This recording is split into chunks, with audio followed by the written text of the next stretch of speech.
to know for the people, man, Balco, this new juice.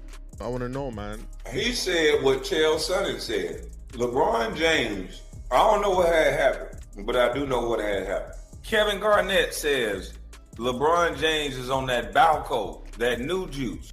Brown recently sparked a discussion that the NBA media has debated for years around. And when you hear it explained like this, you begin to grasp why no one at ESPN wants to address it. This isn't to prove a single thing. This isn't to declare anyone guilty. This concerns patterns, the timing, remarks from ex-players, and why some subjects instantly get suppressed when LeBron, it appears.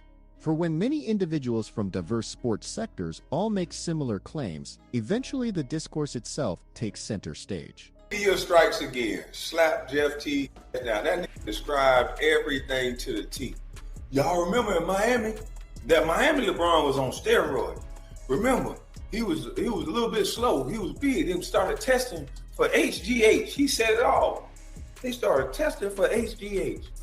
Then, boy, when LeBron came back, boy, that was the best LeBron.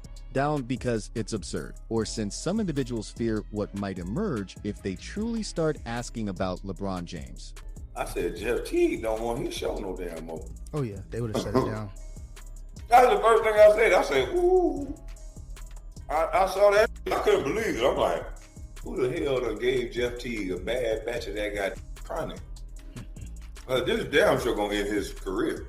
Oh yeah. He was just on the money train talking about Kobe. And then this got the nerve to flip it and start talking about LeBron. I said, boy, I wonder what. This must be high as.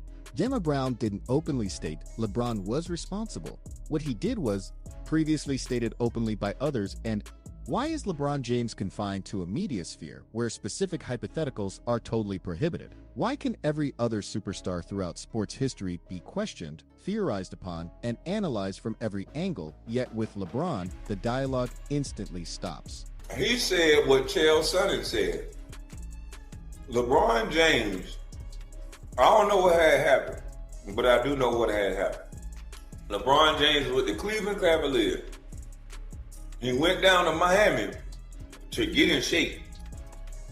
He was down there for about 2 weeks.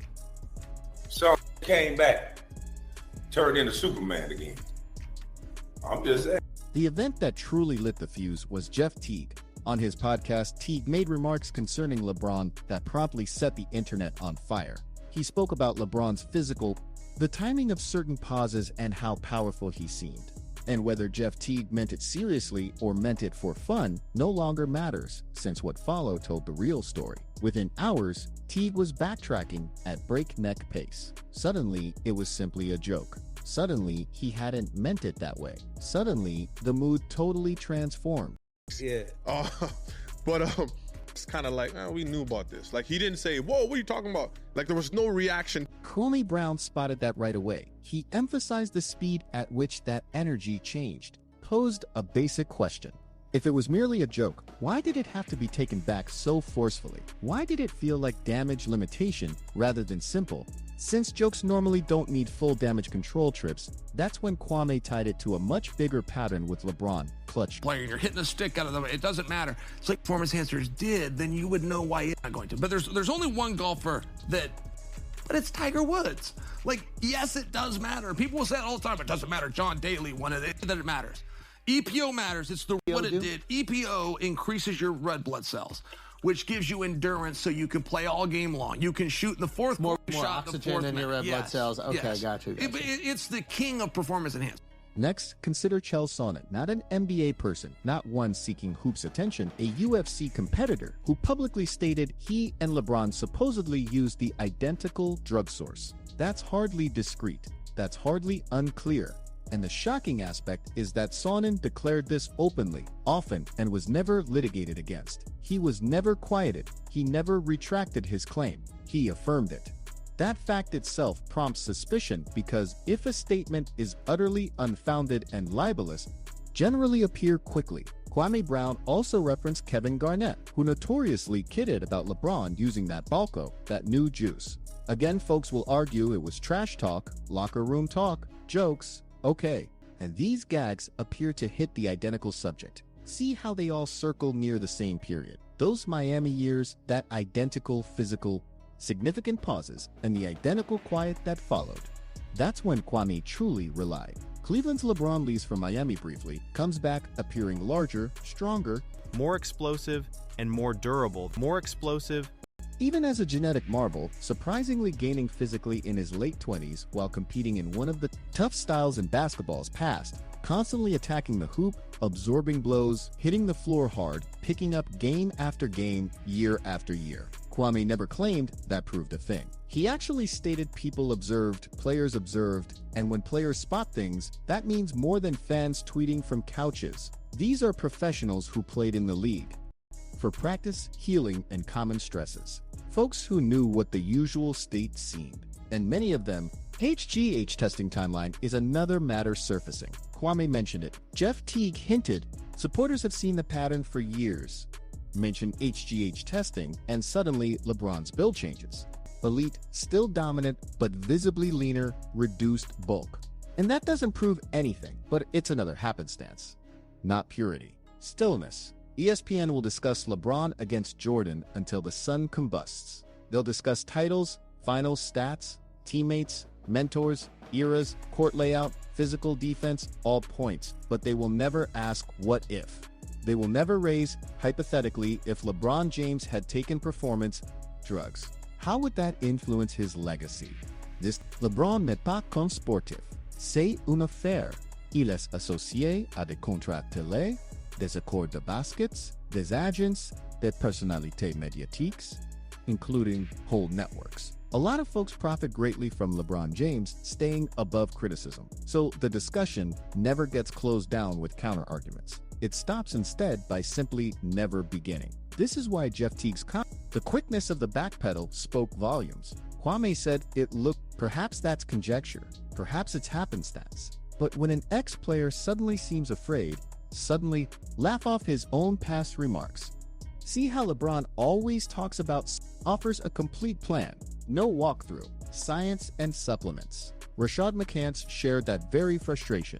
If everything is pure, lawful, and reproducible, why isn't it plainly shown? Why isn't there a guide for longevity, just as one exists for shooting skills or strength?